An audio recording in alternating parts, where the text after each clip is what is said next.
കുറച്ചെങ്കിലും ബോധമുള്ളവർക്കല്ലേ അല്ലേ ബോധോദയം ഉണ്ടാവുകയുള്ളൂ. അതിന് അല്പം ബോധം വേണമല്ലോ.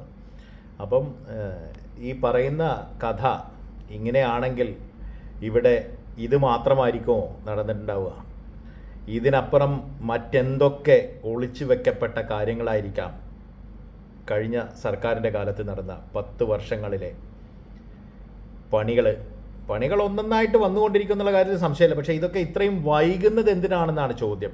കാരണം ഇത്രയേറെ സോളിഡായിട്ടുള്ള എവിഡൻസുകളും കാര്യങ്ങളും ഒക്കെ വെച്ചിട്ട് രാജ്യത്തെ ഒരു സുപ്രധാന ഏജൻസി തന്നെ ഈ കണ്ണുപൊത്തിക്കളികളൊക്കെ കളിച്ചുകൊണ്ട് ഇത്രയും കാലം മുന്നോട്ട് പോകുന്നു.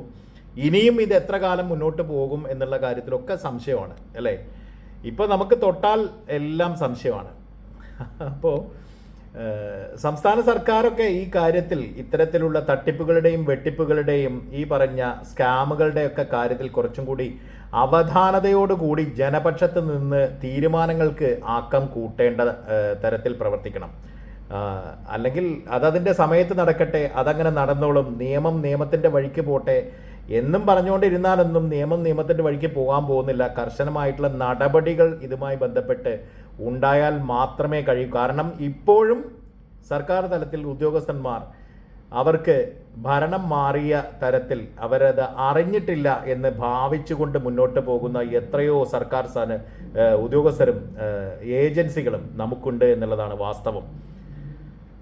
അപ്പോൾ ഇതും കൂടെ ഒന്ന് കേട്ട് നോക്കിക്കോ, കാരണം നിങ്ങൾക്ക് ആവശ്യം വരും. ഇന്നാണ് ശരിക്കും പിണറായി വിജയന്റെ ഈ കൈകൾ ശുദ്ധമാണെന്ന് പറഞ്ഞ ഡയലോഗ് നമ്മൾ ഒരിക്കൽ കൂടി കേൾക്കണം. അതിന് പറ്റിയ ദിവസമാണ്, അതുകൂടി കേൾക്കാം. എന്തെല്ലാം കഥകൾ നേരത്തെ തന്നെ കേൾക്കേണ്ടി വന്നിട്ടുണ്ട്. അപ്പോ അതൊന്നും നമ്മളെ ഏൽക്കില്ല. കാരണം ഈ കൈകൾ ശുദ്ധമാണ്. അതുകൊണ്ട് തന്നെയാണ്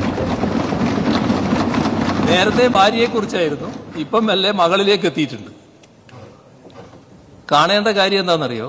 മകള് ബാംഗ്ലൂരിൽ കമ്പനി തുടങ്ങാൻ പോകുന്നത് എൻ്റെ ഭാര്യ, അവളുടെ അമ്മ റിട്ടയർ ചെയ്ത് കിട്ടിയ കാശ് അത് ബാങ്കിൽ നിന്ന് എടുത്ത് കൊടുക്കുകയാണ്. നീ പോയിട്ട് നിൻ്റെതായ കമ്പനി തുടങ്ങുക, സ്വന്തമായിട്ട് ചെറിയ കമ്പനി തുടങ്ങിയാൽ മതി എന്ന് പറഞ്ഞിട്ട് തുടങ്ങുകയാണ്. അപ്പം അതിൽ നിന്ന് വന്നതുകൊണ്ട് തന്നെ ഇങ്ങനെയുള്ള കാര്യങ്ങളൊന്നും കേൾക്കുമ്പോൾ എനിക്കൊരു മാനസിക കുലുക്കം ഉണ്ടാവില്ല. പക്ഷെ പിണറായി വിജയന് മാനസിക കുലുക്കം ഉണ്ടാവില്ല, പാർട്ടിക്കാർക്കായിരിക്കും ഉണ്ടാവുക. ഈ അമ്മയുടെ പെൻഷൻ കാശ് എടുത്തുകൊണ്ട് പോയി തുടങ്ങിയ കമ്പനി അലാവുദ്ദീന്റെ അത്ഭുത വിളക്കോ മറ്റോ ഉണ്ടാക്കുന്നതാണെന്ന് തോന്നുന്നു. വെറുതെ ഇരിക്കുമ്പോൾ ഇങ്ങനെ ലക്ഷങ്ങളും കോടികളും ഒക്കെ വരും, അത് വിദേശ കറൻസിയായി മാറും, പല അക്കൗണ്ടുകളിലേക്ക് പോകും. എന്തൊക്കെയാണോ ഈ നാട്ടിൽ സംഭവിക്കുന്നത്? MA ബേബിക്കെങ്കിലും താമസിയാതെ ഒരു ബോധോദയം ഉണ്ടാകാൻ നമുക്ക് മുട്ടിപ്പായി പ്രാർത്ഥിക്കാം.